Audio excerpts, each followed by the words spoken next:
Salam pengenapan. Hari-hari ini sekali lagi ada seruan panggilan dari pihak Tuhan. Nak, masuk dalam pengenapan. Masuk dalam destinimu. Masuk dalam apa yang Tuhan suruh engkau lakukan. Maka Tuhan akan mencurahkan rohnya. Mencurahkan berkat. Mencurahkan otoritas. Dan kita akan melihat pengenapan demi pengenapan. Sebelum Yesus datang yang kedua kali di awan-awan, maka pengenapan dari segala sesuatu harus terjadi. Sekali lagi dikatakan ayatnya adalah Mazmur 106 ayat 24. Mereka menolak negeri yang indah, tidak percaya kepada firman-Nya. Di dalam Matius 9 ayat 28 sampai 30. Setelah Yesus masuk ke dalam sebuah rumah, datanglah kedua orang buta itu kepadanya. Dan Yesus berkata kepadanya, percayalah kamu bahwa aku dapat melakukan. Jawabnya, ya Tuhan, kami percaya. Lalu Yesus menjamah mata mereka sambil berkata, jadilah menurut imanmu. Maka meleklah mata mereka. Saudara, sekali lagi, hari itu orang Israel menerima janji. Dan janjinya adalah sebuah negeri yang berlimpah susu dan madu. Janjinya adalah sebuah kelimpahan yang ajaib. Tapi pada waktu mereka berjalan dan melihat raksasa, mereka melihat kota-kota berkubu, mereka tidak percaya. Mereka berpikir yang namanya negeri penuh dengan susu dan madu adalah negeri yang rata dan penuh dengan rumput hijau. Ternyata negerinya adalah bergunung-gunung, padang gurun. Dan hari itu mereka menjadi kecewa dan menolak. Saya mau berkata, kadang-kadang Tuhan memberi hadiah dan bungkusnya adalah persoalan. Kadang-kadang Tuhan memberi hadiah dan bungkusnya adalah penolakan. Kadang-kadang Tuhan memberikan keajaiban, tetapi bungkusnya adalah kemustahilan. Kadang-kadang Tuhan memberikan mujizat, tapi bungkusnya adalah sebuah gunung yang sangat tinggi, yang sepertinya tidak bisa kita daki. Tapi hari ini menjadi sebuah pertanyaan. Bisakah kita percaya? Bisakah kita sungguh-sungguh percaya? Dari 2 juta orang cuma 2 orang yang percaya. Yaitu Kaleb dan Joshua. Mereka percaya bahwa itu negeri terbaik. Mereka percaya bahwa bersama Tuhan bisa mengalahkan raksasa. Mereka percaya walaupun itu sepertinya padang gurun. Walaupun itu sepertinya gunung dan lembah. Mereka akan diberkati. Tapi yang lain mereka marah dan tidak percaya. Hari ini tidak tahu apa yang sedang saudara hadapi. Mari pegang janji Tuhan.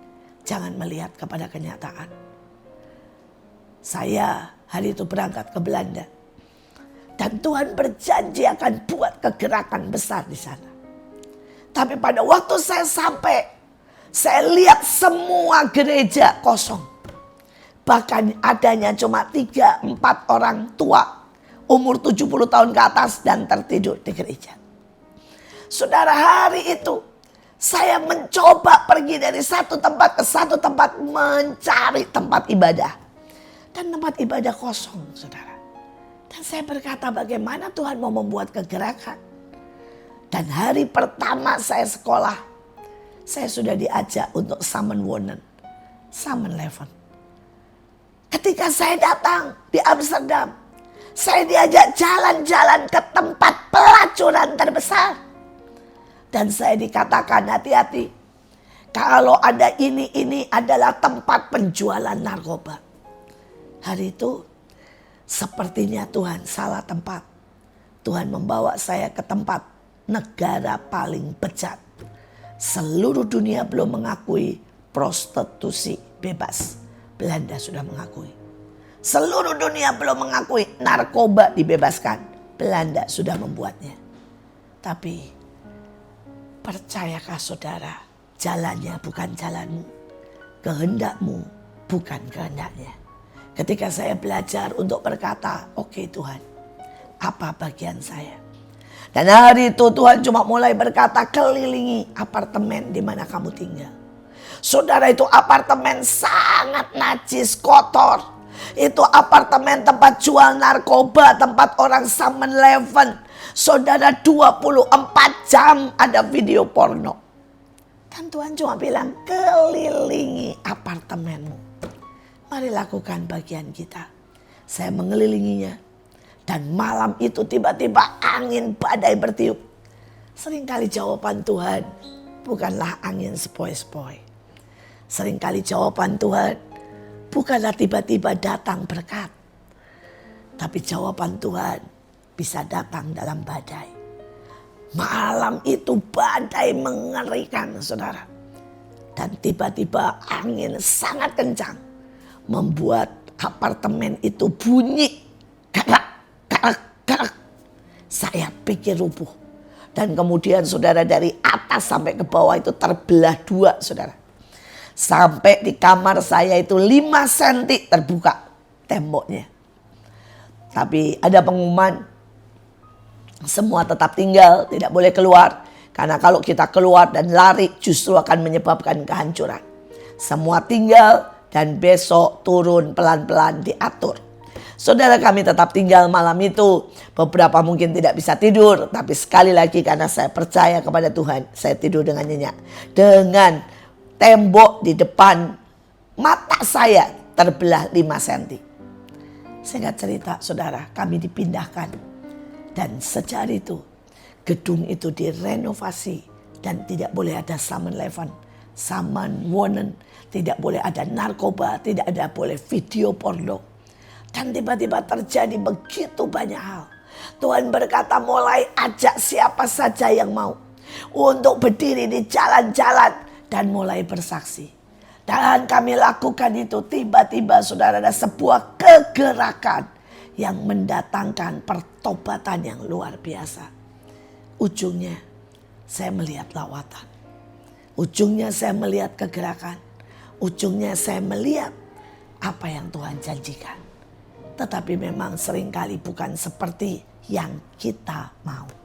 Tetapi seperti yang Tuhan mau. Saudara, karena itu ayatnya berkata, mereka menolak negeri yang indah. Jangan sampai kita menolak. Jangan sampai kita tidak percaya terhadap rencana Tuhan. Beberapa dari saudara mungkin ada pelayanan yang tidak menyenangkan yang disodorkan kepadamu.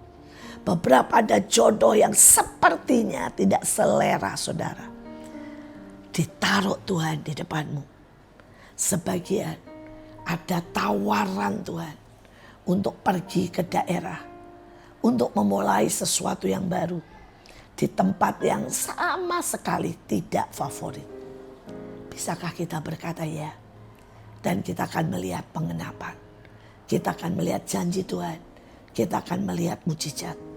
Saudara, dikatakan, percayakah kamu bahwa aku dapat melakukannya? Percayakah bahwa Tuhan bisa memulihkan ekonomimu? Percayakah bahwa Tuhan bisa membuat masa depanmu? Percayakah Tuhan bisa melakukan bahwa yang tidak ada menjadi ada? Saya bersyukur hari itu mereka menjawab, ya, kami percaya. Dan Tuhan berkata, jadilah sesuai dengan imanmu. Saudara, Tuhan tidak berkata jadilah sesuai dengan yang kau kehendaki. Tuhan tidak berkata jadilah sesuai dengan seperti yang saya mau. Tapi Tuhan bilang jadilah sesuai dengan imanmu. Karena itu coba cek iman kita. Apakah iman kita cukup untuk kita melihat lawatan? Apakah iman kita cukup untuk kita melihat jawaban doa? Apakah iman kita cukup untuk melihat kegenapan? Tuhan Yesus memberkati.